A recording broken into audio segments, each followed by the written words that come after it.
like, share, subscribe, all kan jettu duwwidhaati nu hordofaa nu faana ta'a. Atiyaa nama dhibaa aananaa hamma yoomitti raftaa rafiitii kee keessaa yoom kaata maqaa abbaa kan ilmaa kan hafuura qulqulluu waaqayyo tokko አሜን። በስመ አብ ወወልድ ወመንፈስ ቅዱስ አሐዱ አምላክ አሜን። መቃ አባ kan ilmaa kan hafuura qulqulluu waaqa tokko አሜን። kabajamtoota hordoftoota maatii waaqayyoo hordoftoonni firii tawaahidoo tuubii biyya keessa biyya alaa kan jirtan hundumti keessanuu akkam jirtu akkamiin turtanii akkamiin saatii kana eegdanii galanni waaqa keenya uumaa keenya qoricha keenya Yesuus Kiristoosiif haa ta'u kan isa deesse qulqulleettii qulqullootaa abdii cubbamootaa waadaa fannoo jalaa dubroo maariyaam maqaan isheellee kan ol jedhee kan kabajame kan ulfaatee nuuf haa ta'u ergamootni waaqayyoo tolootni qulqullootni akka aangoof kennaa isaaniin waaqni isaanii kennin kabajni ulfinni isaaniif haa ta'u hanga bara baraatti ameen. Egaa maatii waaqayyoo guyyaa har'aa mata duree godhannee waliin ilaalla. Macaafa fakkeenyaa boqonnaa lakkoofsa 9 ati yaa nama dhibaa aananaa hamma yoomitti raftaa rafiitii kee keessaa yoom kaata jechuudhaan dubbata. Abbaa sagalee kanaa kan ta'e kan ulfaate kan kabajame nuuf haa ta'u. Jecha kana kan argannu macaafa ogeessichi Solomoon barreesse macaafa fakkeenyaa boqonnaa lakkoofsa 9 ati yaa nama dhibaa aananaa hamma yoomitti raftaa amma yoomitti mugdaa rafiitii kee keessaa dammaqi kai ittiin jedhe laala haadha dhaloonni har'aa rafaa jira guyyaa dhufa waaqayyootu hin beekin qalbiitu hin jijjiirratin utuu waa tokko qalbiin jijjiirratin mootummaa isaa dhaaluuf utuu hin qophaa'in dhumaa jira badaa jira du'a walirratti labsaa jira. Kanaaf rafiitii keessa kan jiru haa dammaqnu waaqayyo taa'amannu isa faana jiraannu isa faana yoo jiraanne inni nu keessa jiraata isatti yoo amanne inni abdii nuuf ta'e nu wajjin jiraata. Egaa asirratti irribni bakka meeqatti qoodama jennee waliin ilaalla.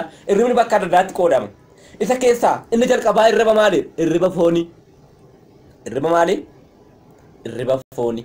Irribni foonii kun isa sa'aatii murtaa'eef boqotanii yookaan muganii yookaan dunuunfatanii kan sa'aatii murtaa'eef kan rafanii ka'anidha. Irriba fooniidha kun.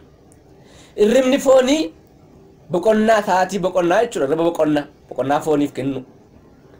Inni lammaffaan irriba boqonnaa foonii booda du'adha. Irriba boqonnaa foonii booda maalidha? Du'adha. Erga fooniin boqottee booda du'adha. Du'a sanaaf rafiitii. Rafiitiin kun du'a sanaaf rafiitiin foonii ta'uu bakka hin taane dammaqnee isa kadhachuu isa watwaachuu yookaan isa kadhachuu isatti boo'uu qabna. Inni itti aanu irriba cubbuuti yookaan jireenya hamaatti nama geessu irriba cubbuu.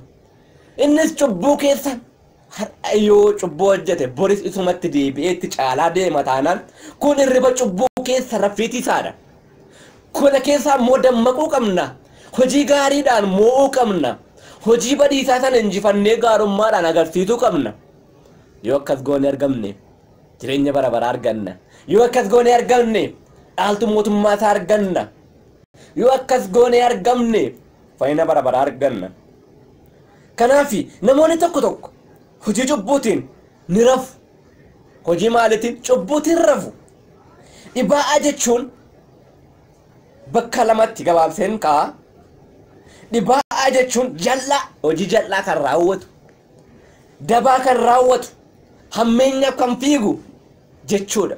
Dhibaa'aa jechuun nama dhibaa'ummaa hojjetu yoomiyyuu hiyyeessani ta'a. Namni maal hojjetu? Namni dhibaa'ummaa hojjetu yoomiyyuu hiyyeessani ta'a. Kanaaf kan argannu macaafa fakkeenyaa boqonnaa 10 lakkoofsa 4 irraa dubbifadha.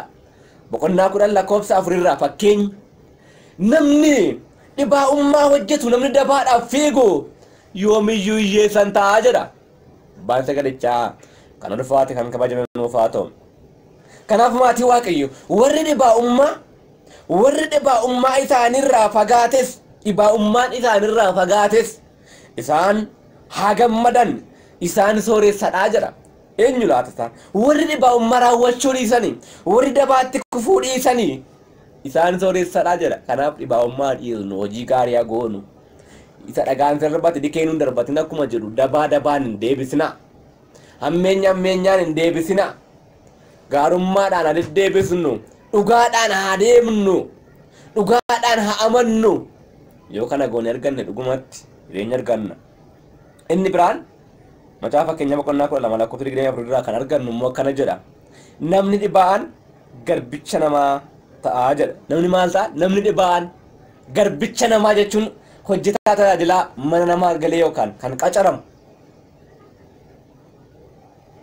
jechuun kan jireenyi isaaf hin dabarre yookaan rakkataa ta'ee jiraatu jechuudha malee namni mana namaa taa'etti hin lakkaa'amu. Garbicha jechuun akka sareetti kan ari'atamu kan tasa jireenyi isaaf hin fooyyomne kan homaa tokko hin arganne kan harka namaatiin hin bulu kan qabeenya harka namaarraa eeggatee ittiin nyaatee bulu jechuudha. Kanaaf maatii Waaqayyoo dhibaa'ummaa dhiisne Waaqayyotti amanne isa faana akka jiraan Waaqayyo abbaan keenya nu haa gargaaru. Kanaaf yeroo hundumaatti ba'attis galmattis yeroo deemnu jabaachuu qabna. Kanaaf maatii Waaqayyoo Wangeela Maatewos boqonnaa 21 irraa amantaan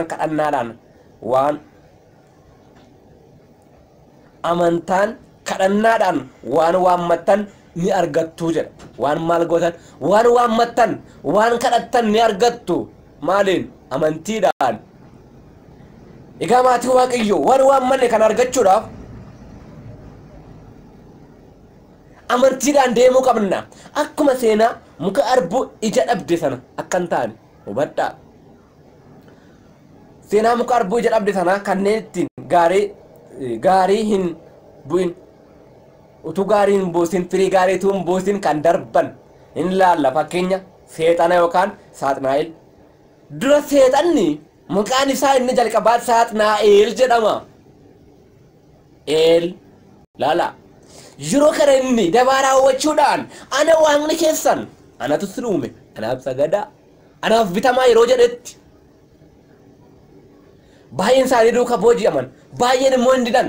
Hangaftiin gamootaa qulqullichi Gabri'eel bakka jirru dhaabbannu hanga maal taanutti hanga uumaa keenya barruutti jedhe malee amma uumaa barruutti jedhe malee amma duunutti amma akkas taanutti amma maal taanutti hin jenne amma fuunutti amma heerumni gaggeeffamutti yookaan jedhee fakkeenyaan nutti hin dubbanne. Har'a garuu nonnarraa maal gochaa jira?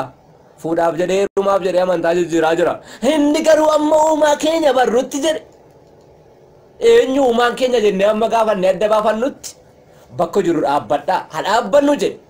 Jabeenya kenneef ergamoota hundaa hin jajjabeesse humna ta'eefi haa dhaabbannu akkuma inni jedhe baay'een isaanii dhaabbatan warri kufan duukaa kufani. Kanaaf ija muka arbuu firiirraa dhabe sana keessa tokko affaarratti kan argan Saaxinaa'el fakkeenyaan ilaaluu dandeenya. Inni lammaffaan Yihuudaadha. Yihuudaanis duukaa deemee utuu irraa baratu utuu isa faana jala taa'ee harkasaa jala taa'ee jilbasaa jala quphanee baratu ammeenyatti yaade firii gaarii hojii gaarii utuu gochuu dhiise hojii dabaa raawwachuudhaan Waaqayyoon gurguree meetii 30 nyaate meetii 30 ittiin gurgurate Waaqayyoon gurguree firii gaarii utuu hin buusin darbe. Waaqayyo nu haa oolchu. Waaqayyo badiisa akkasiirraa hunda keenya nu haa oolchu. Waaqayyo biyya keenya eeggamtarraa nuuf haa baraaru. Uummata kiristaanaa bakka jirrutti hunduma keenya Waaqni abbaa keenya nu haa oolchu, nu haa eegu, nu haa tiksu, ergamootaadhaan nu haa geggeeffatu. Inni sadaffaan mukti firiirraa dhabamte sun eenyu laata jennee yoo laalle namicha Deemaas jedhamu lallabaa sana seenaa Deemaas tokkoffaa Tasalonqee boqonnaa 4 lakkoofsa 9 yoo laalle gadi fageenya argachuu dandeenya. Deemaas osoo adeemuu tuule lallabaaf deeme biyyi bareedduu taate biyyi nama hawwattu tokko yeroo ga'u keessaa ba'uun itti toluu dide. Maaliif ilaalame? Fooniin boomame, fooniin booji'ame, foon isaatiin abboomame isa ba'eef dhiise baay'ee karaatti hafe irras Deemaas jechuun karaatti hafe isa lallabuuf dheedhiitee kan biraa foon isaatiin kufee achitti hafe. Waaqayyo nu haa oolchu. Kanaaf firii gaarii irraa dhabe sarraas haadha manaa Looxi isheen illee akkanan godhin asin laalin galagaleen dudduuba kee yommuu nu jedhetti galagaltee argamte. Gorseera itti dubbateera Waaqayyo firii gaarii irraa dhabe isheen dhagaa soo giddaa taatee argamte. Ilaala isheen irraa firii gaarii dhabe waa hedduudha maatii Waaqayyo namoonni akkatti gufatan baay'eedha qulqulloota wajjin utuu jiranii utuu amananii dhugaadhaan amananii kufan baay'ee jira. Garuu gabaabinaan warra kanarraa waa hedduu baranna. Deemaas maal gochaa ture akkamitti barsiisaa ture kan jedhullee jechuudha. Kanneen akka Deemaas karaarratti hafanii dandii ishee dhugarraa hedduun kan maqanii bareedina addunyaa qalbii keen booji'een lubbuu kan keerratti foon keen hangisini hin qabnoota sayyoo amantaa ra'oo teewaayidoon nu gada hunduu adaga'oo amantaa ganamaa kan waarii gamtoota gonkumaa hin gannu nuti daandii abboota yoomiyyuu hin gannu nuti daandii abboota tasayyoo hin gannu nuti daandii abboota ganuun qabnu daandii abboota jabeessinee eeguu qabna jechuudha. Kanaaf faaruu kanarraas waa'ee masaatiin gadi fageenyaan hubachuu dandeessu. Kanneen akka Deemaas karaa irratti hafanii daandii ishee dhugaarraa hedduun kan maqani bareedina addunyaa qalbii keen boojiin foon kee irratti lubbuu kee irratti foon kee hangeessini jechuudha. Asirraa waa hedduu baratu jechuudha. Kanaaf Deemaas firii gaarii utuu hin argamsiitiin karaa itti hafe. Deemaas firii gaarii utuu hin argamsiitiin kufe. Waaqayyo kufaatee kanaa hunda keenya nama oolchu. Egaa maatii Waaqayyo kanaaf waa hedduu baranna waa hedduudha. Seenaan kun dubbatameen dhumu. Kanaaf jabaannee haa dhaabbannu haa cimnu haa dammaqnu jedha. Rafiitii keessaa haa kaanu. Hundumtiyyuu kan ramnee jirru dammaquu qabna. Irriba keessaa irriba maalii irriba cubbuu keessaa ka'uu qabna. Ati yaa nama dhibaa ananaa amma yoomitti raftaa akkuma jedhu mucaa fakkeenyaa boqonnaa ja'a lakkoofsa 9 irraa Waaqa nu gorfatee nu dheekkame nu barsiifatee galanni ulfinni isaaf haa ta'u. Egaa maatii Waaqayyo faaruu amma dhageeffattanillee yeroo YouTube tabaadhatu biratanii darbee jira. Hordofaa sheeroolii godhaa dhaggeeffadhaa itti eebbifamaa ittiin fayyaa amsa koodha.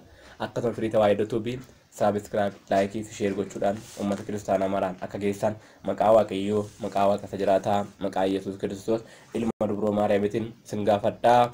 Waaqa kakaasee jalqabsiisee nu xumursiiseef galanni ulfinni isaaf haa ta'u. Amma sagantaan keenya akkuma itti fufeetti jira jechuudha. Guyyaa itti aanuttis